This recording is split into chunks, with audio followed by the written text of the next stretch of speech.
When you hear her, it's the sound of her voice that strikes you first. When you meet her, it's her infectious personality. When you think of her, it's her ringing laughter. She's one of India's best-known singers on the cusp between the classical and the popular. But today, she's also my guest. Her name is Shubha Mudgal. A very warm welcome to the program, Shubha. Thank you so much. I gather you were born on a university campus almost within the environment of Allahabad University, and your parents were in fact professors of English literature. That's Is that right? That's right. But in fact, it wasn't a very narrowly academic upbringing, was it? Your parents encouraged you to do all sorts of things.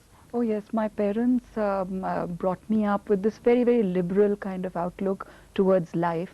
I was never really forced to study at a particular hour. I was given a lot of freedom, and I was exposed to a lot of arts, not just music, but in fact, I feel a little hesitant, telling you about these little secrets, but as a 4-year-old, I started learning Kathak dance. Of course, now I'm at cause an earthquake if I danced.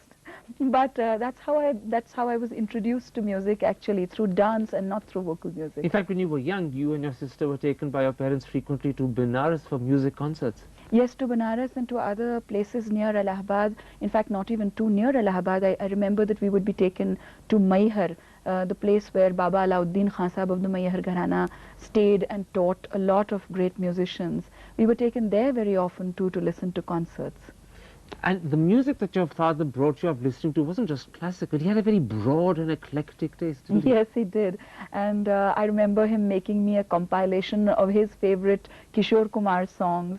I think he gifted me my first double album of the Beatles. We would listen to a lot of Urdu poetry and ghazal. He was very fond of qawwali. He listened to a lot of jazz.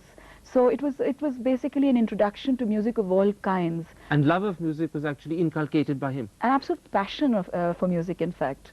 And the strange thing is, when you went on to university, you did a very strange amalgam of subjects: music, psychology, and English literature. Yeah. Was that, again, his influence? I think one was a very practical reason, that at that point of time there weren't these honors courses which make you major in one particular discipline. There were pass courses, and so you had to choose 3 subjects. And I already was fond of literature, so it was literature. One of the choices was literature. I was interested in studying psychology, and hence psychology. At the same time, I was completely taken up by dance and music, and hence the introduction to music. But in fact, you only took up music seriously at 16. What prompted you to make that decision? I had been, I could hum a tune, but I had no discipline, no sort of proper disciplined study of music, except for my introduction to dance, which I was pursuing rather seriously, and had even started performing in small concerts. But at that point, I also realized that it's very interesting to, when you're studying dance, to have an interdisciplinary kind of approach. And I would often try and sing some of the pieces to which I would do abhinay.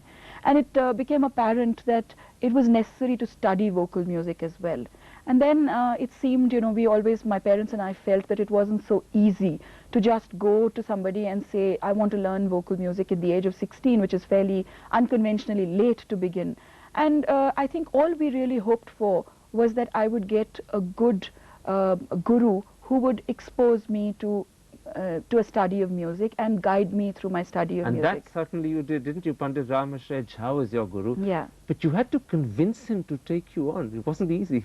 Yes, it wasn't easy, and I can now understand why it wasn't easy, because he's a composer of great merit. In fact, a lot of contemporary musicians sing his compositions. He's also a vidwan, a scholar in the true sense of the word, and for him to have to struggle with teaching basic notes, sa re ga ma, and the basic exercises, to struggle with a beginner, I can imagine how much of a torture it would be for him. But I'm very, very happy that he was so generous with me, and that he finally agreed to actually listen to me once and see if he could bear to go through the torture. And I'm so happy that I'm really grateful. In fact, he dropped in at a music competition where you were one of the finalists, heard you and was bowled over. Isn't that the truth? No, he wasn't bowled over. I can tell you that I almost suffered a cardiac arrest when I saw him sitting in the judge's chair.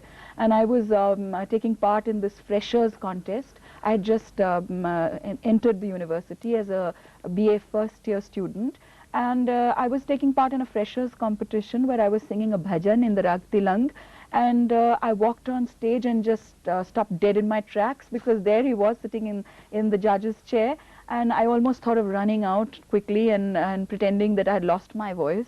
But I thought, no, I mean, I can't do this right now. And so I sat down, and I'm sure I made a terrible mess of the bhajan, but he was kind enough to accept me as a student. Not only did he accept you as a student, but he also very quickly discovered the way to make you practice, because in the beginning he used to frequently tick you off about that, didn't he? Quite often. He was a taskmaster, if I've known one, but very, very particular about riyaz, very particular and very methodical in his way of teaching. I learnt the same rag for almost 2 years, and at some points I used to feel very, very impatient. But I realize now the worth of the talim that I received from him. And very often when I went to him, you know, there is a tendency among students very often to avoid something that is difficult. And so, for example, in taan, you know, taking a taan requires a certain amount of practice and riyaz, as do other aspects of music. But this is one stumbling block that I came across. And I would always say, okay, I'll do it for my next lesson. He would always tick me off for that, until finally one day I decided I couldn't possibly go back to him. You know, it was almost like going back to him unabashed about not having done this work. So I decided I would go, you know, put in my hard work and go in there, and I was very triumphant, and I went for this class, and I started singing all the tans he had taught me, and he watched me and he said, okay. And I'm sure he thought I was looking smug, because then he gave me a new pattern which completely, you know, bowled me over and disarmed me completely. And he looked at me and said, you thought you were being too clever, were you? In fact, in those days when he used to make you practice, you had a young dog called Poil, I believe. Yes. And Poil used to be as strict as Panditji. Yes, quite really. I mean, how did you get hold of all these secrets? But yes, Poil was this little terrier, the silky Sydney that I had, who was unbelievably fond of music. And every morning she would bark till I went into the room where I would practice. And then she would just settle down in a corner on a cushion or on the dari there and sit with me while I practiced. But she would not stop barking if the first thing I didn't do was to go in there and start practicing. Now, your second guru was the famous Pandit Vinay Chandra Mudgal. That's right. He's the one who actually encouraged you to make contact with some of the great singers of our time, Naina Devi, Kumar Gandharv. Absolutely. How much of today's Shubha Mudgal, the singer that we know, is because of him and the way he nurtured you? I think he played a very, very significant role in my study of music and in my life. There are certain things which I shall always remain grateful to him for. He is one teacher, you know, very often teachers of music can be people who inspire a lot of fear and don't inspire the confidence in you to actually start a dialogue with them. Bhaiji, as he was affectionately known by all his students and well-wishers and friends, had this tremendous ability to inspire confidence in a student, including me. He would tell me, I know you can sing this, something that I knew possibly that was very difficult and which I had not practiced enough. But he would just look at me, just look straight at me and say, I know you can do it. And such was his confidence and such was his ability to inspire confidence. That you do it? That I, you know, believe it or not, I did. Are you the sort of person who rises to these challenges? It wasn't really a challenge, it was just, you know, sometimes teachers can be very intimidating. Bhaiji wasn't. He was a very gentle person, very willing to share everything he had. So even after a day's grueling work, and he worked long hours, you know, he ran one of the biggest institutions, music institutions in Delhi. He was the founder of the Gandharv Mahavidyalaya, and he would work from morning till night. And yet if at the end of the day, I said, you know, I've got an offer to sing on radio in another 2 weeks, what should I sing? I've been given this rag. He would say, okay, let's go down and start, you know, selecting repertoire. Such was that kind of infection. You know, it was a passion for music. Clearly he became very close to you, and at one point in time you even married his son Mukul. But Yes. then things changed, the relationship soured and the marriage didn't work out. What went wrong?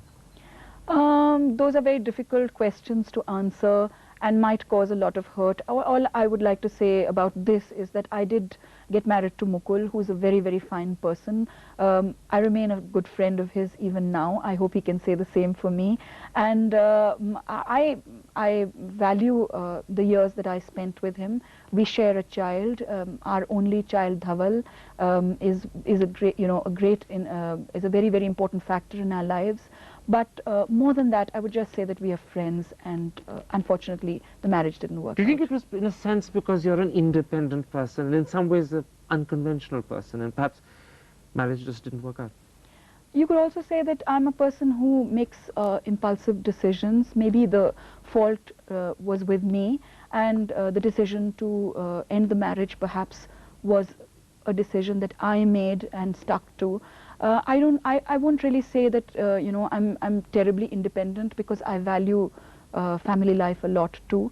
But just it happened, and unfortunate that it caused a lot of hurt. But it's one of those things that happened. Now, you've done a lot of different things musically, many of which you probably started when you were with Pandit Mudgal, but perhaps the best known is your singing of devotional songs, Kabir, Tulsi, Meera. Are you also a very religious person? I'm a religious person, but I don't follow religion blindly. I do follow a personal worship ritual. I have also taken Diksha, that is, I'm part of a sect of Krishna followers. I receive spiritual guidance from a guru, but I'm not completely blind. You know, I feel that it's more important to be a good person and to live life with a certain honesty and integrity than it is to say that I do a 6-hour puja every day. Would you say that your worship, in a sense, is your music? That's how Certainly. you remember your God? Absolutely.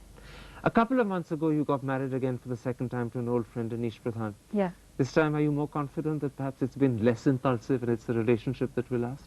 I believe in this relationship very, very deeply, and I'm certain that I found a companion for life. Anish is a musician too. He's a tabla player. He's also a student of history. We share a lot in common, and I'm certain that this relationship is going to be a very, very beautiful one for both of us. So you feel you found happiness? Complete happiness. Shubha, let's take a break at that point. I want to come back in part 2 and talk about your music and, more importantly, what your music means to you. Certainly. We'll be back in just a couple of moments. Stay with us.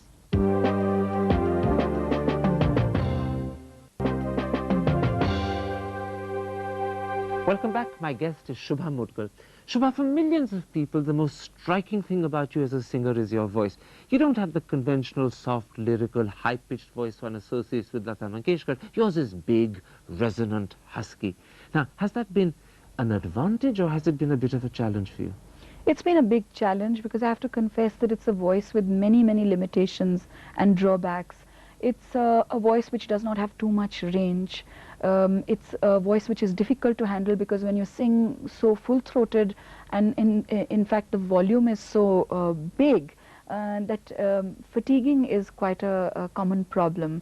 But I've been very fortunate in the fact that I've been groomed very well by my teachers, and they in fact gave me the confidence, gave me the idea that one has to accept the voice that one has been gifted with, and in fact work on qualities that would be considered limitations by others, work on those to express oneself to the best of one's ability.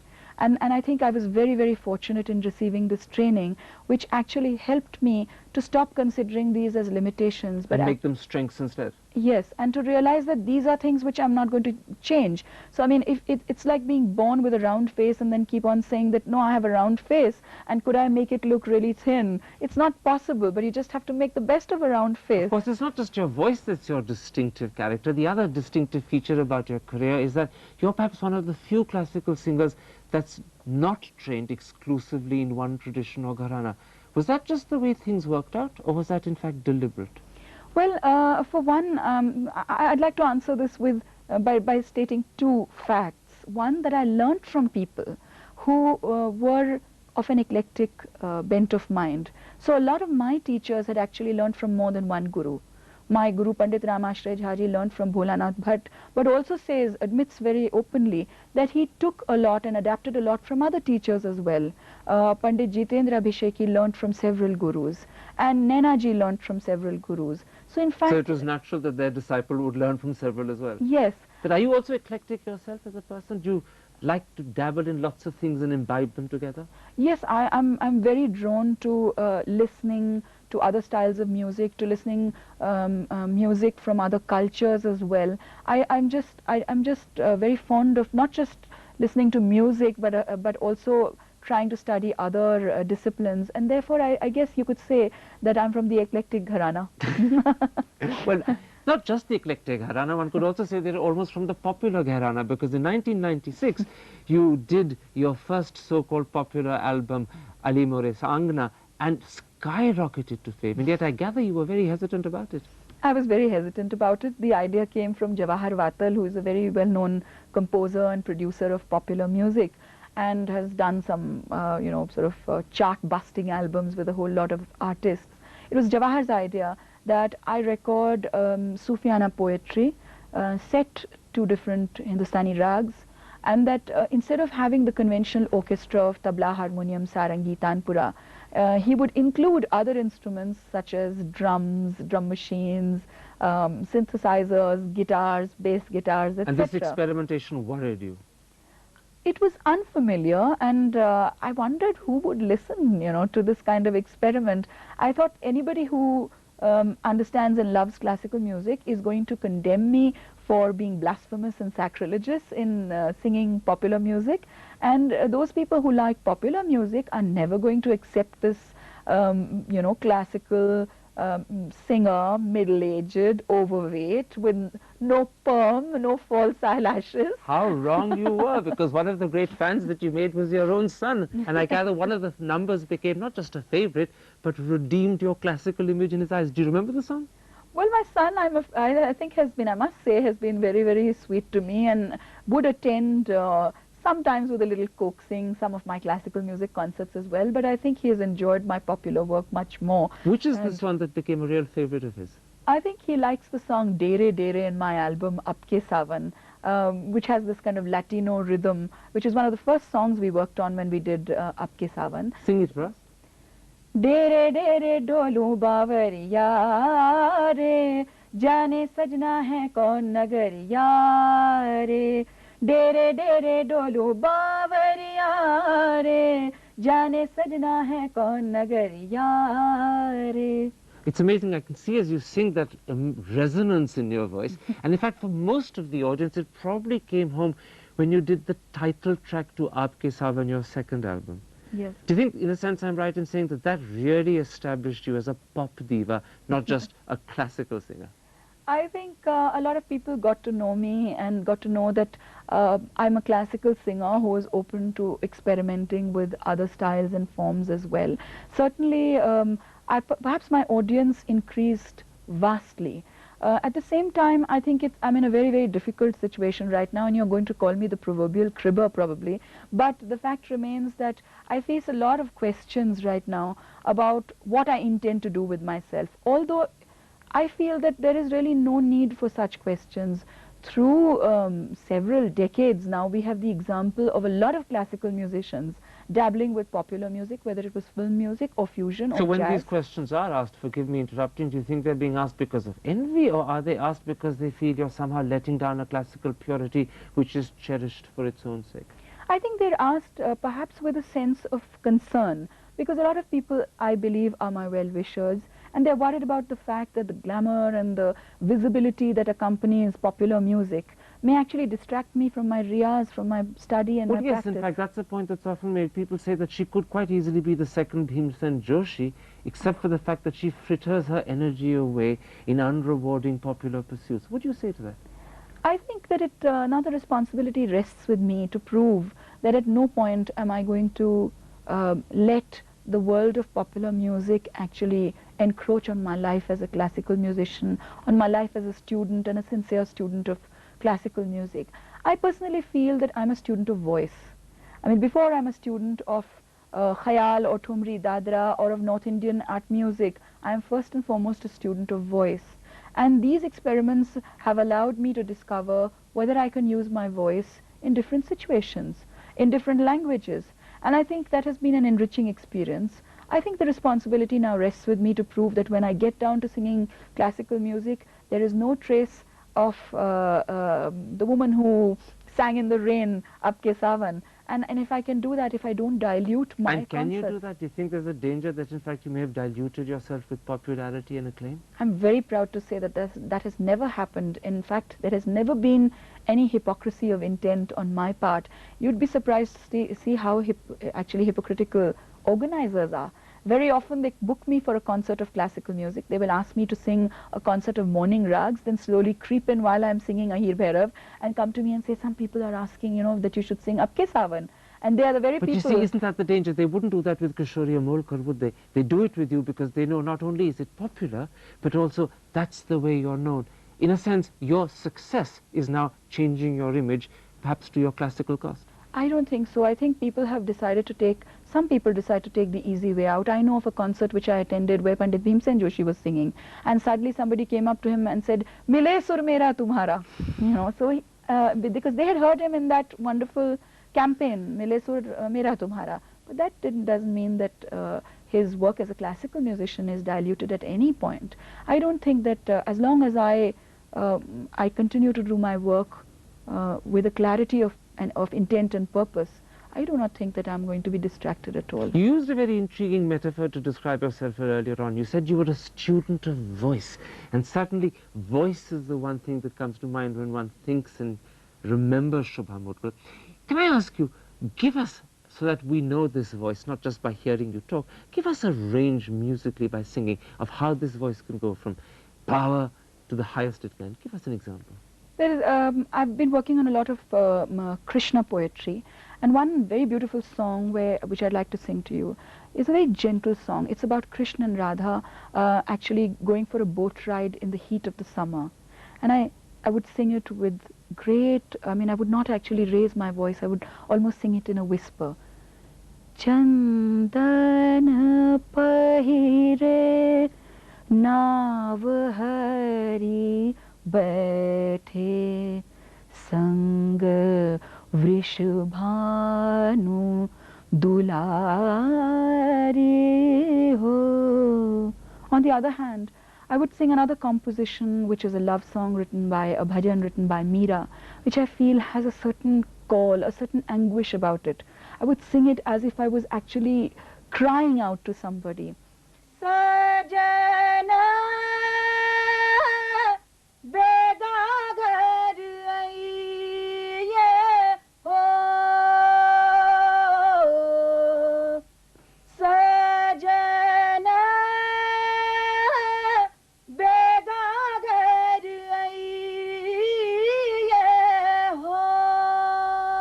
Shubha Mudgal, thank you seems insufficient, but thank you very much indeed for a lovely interview. Many, many thanks to you.